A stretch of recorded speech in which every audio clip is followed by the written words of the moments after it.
Why the American League standings look so weird. Open extended reactions. A tongue-in-cheek projection sent to me by a colleague a couple of days ago gets to the heart of how the American League standings look so far. Yankees 94-68, rest of AL 81-81, Angels 68-94. No, the final standings won't look like that, and the joke is probably unfair to the Tampa Bay Rays, though their plus 17 run differential portends a finish closer to the AL's rabble than to the New York Yankees at plus 75, but it's hard to look at the AL records from top to bottom and not wonder what the heck is going on. Nearing the quarter mark of the season, two of the AL's three division leaders are just 2 games over to 500, the 20-18 Athletics and 21-19 Cleveland Guardians, while the Detroit Tigers and Seattle Mariners are tied for the final wild-card berth at 18-21. In fact, the AL worst Los Angeles Angels are only 3 games out of a playoff spot, too. While 6 weeks of a baseball season is not nothing, it's still early. And just from a visual standpoint, the standings look a little more bunched than they would if we were looking at a 162-game version. But even if you extrapolate the current winning percentages out to 162 games, we'd still see 10 of the 15 teams landing in the 68-77 win zone, plus a couple more at 83. What is going on?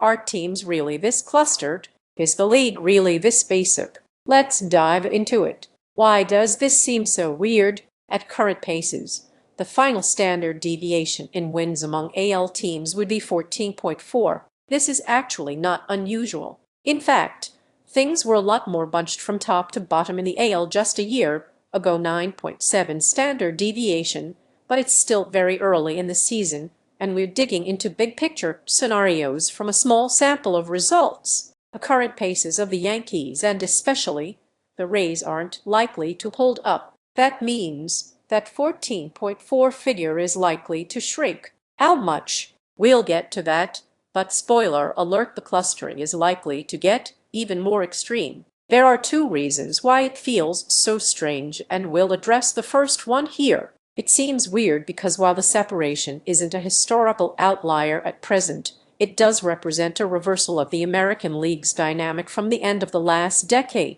Let's flash back to 2019. The narratives flying out of the standings page were about competitive disparity, which seemed especially egregious in the AL. 3 teams won more than 100 games, 2 more won at least 96, and, because the playoff field had not yet reached 6 teams per league, Cleveland missed the postseason with 93 wins. Meanwhile, 3 teams in the AL lost 100 or more, including the 108-loss Baltimore Orioles and the 114-loss Tigers. The standard deviation in wins for the AL was a whopping 19.0, easily the highest of the 30-team era. But here's the progression for the AL since then, including the 2026 figure based on current simulations. Year standard deviation 2019, 19.0, 2020 15.1, 2021 13.5, 2022 13.3, 2023 14.9, 2024 13.7, 2025 9.7, 2026 projected 8.8 asterisk based on wins per 162 games to account for shortened 2020 season weight.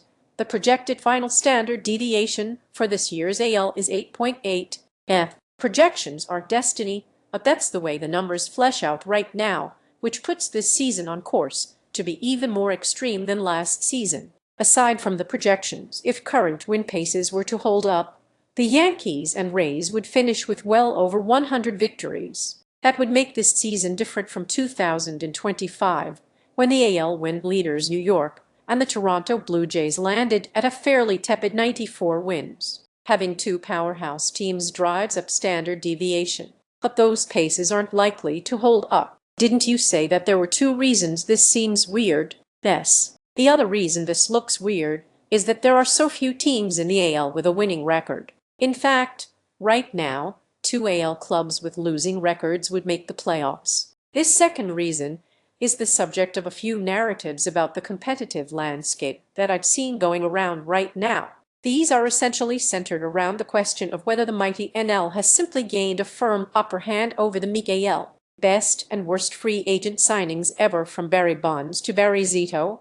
We rank the 8,340 deals of the past 50 years. Bradford Doolittle. The answer to this might be an emphatic yes, but it's too early to say for sure because there is still a lot of disparity in the schedules between teams and the leagues. This has little to do with the competitive landscape within the AL, but we'll make a couple of points about this nonetheless. Entering the season, my projections had the average AL team winning 81.5 games, leaving 80.5 wins for NL clubs. This suggested a slight top-to-bottom upper hand for the AL, which was the case last year. The NL was more top-heavy and of course has the Los Angeles Dodgers, but the overall talent level in the AL appeared to be a little bit better. My forecasts suggested that it would continue in 2026. So far it has not. The NL has a 23-game edge in interleague play, and while that isn't completely supported by the run differentials, the gap should be around 15 games,